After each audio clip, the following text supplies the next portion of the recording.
বড়দিন এলেই নতুন সাজে সেজে ওঠে হুগলি জেলার ঐতিহাসিক ব্যান্ডেল চার্চ। গঙ্গার তীরে মাথা উঁচু করে দাঁড়িয়ে থাকা এই ব্যান্ডেল ব্যাসিলিকা শুধু একটি উপাসনালয় নয়, প্রায় 400 বছরের ইতিহাসের এক জীবন্ত সাক্ষী। সারা বছরই এখানে দেশ বিদেশের পর্যটকদের আনাগোনা থাকে, তবে ডিসেম্বর মাস শুরু হতেই দর্শনার্থী সংখ্যা বহু গুণ বেড়ে যায়। ইতিহাস বলছে 1536 সালে পর্তুগিজরা সপ্তগ্রামে বাণিজ্য করতে এসে বসতি করে তোলে। পরে গোয়া থেকে অগাস্টিন ফাদারদের এনে 1599 সালে ব্যান্ডেলে এক ছোট গির্জা নির্মাণ করা হয়। কিন্তু 1632 সালে মুঘল সম্রাট শাহজাহানের সেনাবাহিনীর সঙ্গে পর্তুগিজদের সংঘর্ষে সেই গির্জা ধ্বংস হয়ে যায়।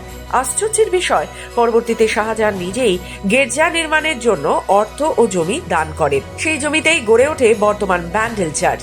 এই চার্চের সঙ্গে জড়িয়ে রয়েছে বহু ঐতিহাসিক ও বিশ্বাস ঘন স্মৃতি।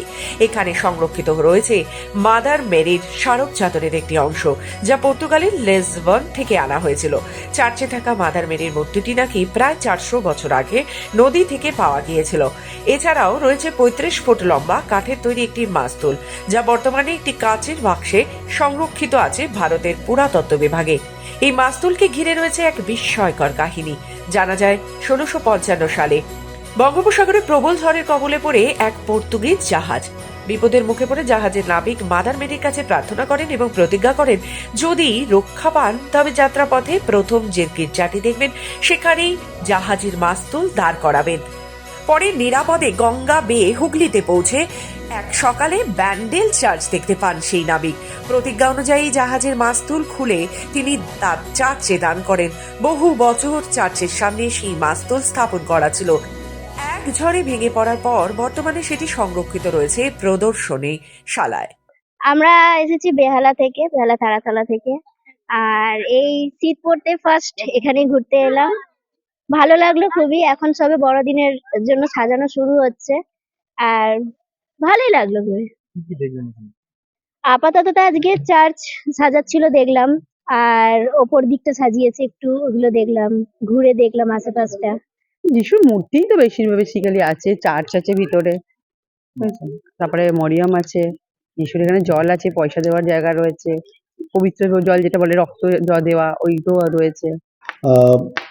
প্রার্থনার হল আর উপরে ব্যালকনি এগুলো সবগুলো আছে দর্শনার্থীদের জন্য।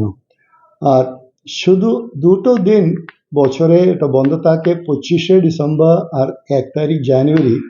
কয়েক বছর আগে একটা অঘটনের মতন একটা সিচুয়েশন এসেছিল, তাই জন্য ডিএমের অর্ডার দিয়ে এই দুদিন এত ভিড় আসে বলে ওই দুদিন বন্ধ করে রাখা হয়।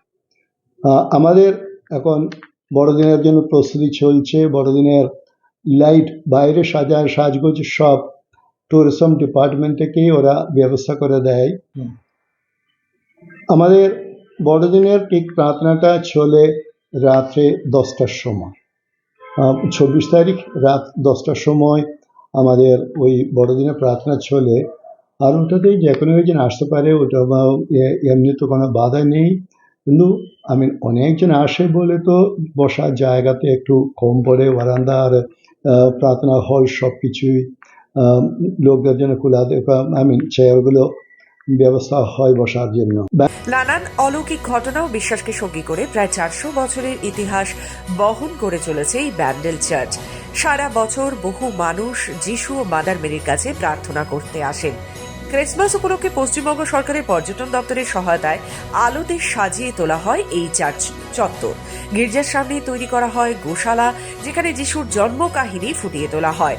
অতিরিক্ত ভিড়ের কারণে 25শে ডিসেম্বর বড়দিন ও 1 জানুয়ারি বর্ষবরণের দিন ব্যান্ডেল চার্চ মূল গির্জা দর্শনার্থীদের জন্য বন্ধ রাখা হয়, তবে গোশালা দর্শনের অনুমতি থাকে। বড়দিন উপলক্ষে চার্চের সামনে বসে মেলা, নানান রকম পসরা নিয়ে সাজিয়ে বসেন দোকানিরা। উৎসবের আনন্দে ইতিহাস আর বিশ্বাস মিলে মিশে এক অনন্য রূপ নেয় ব্যান্ডেল চার্চ চত্বরে। হুগলি থেকে নিজস্ব প্রতিনিধি রিপোর্ট, খবর বাংলা।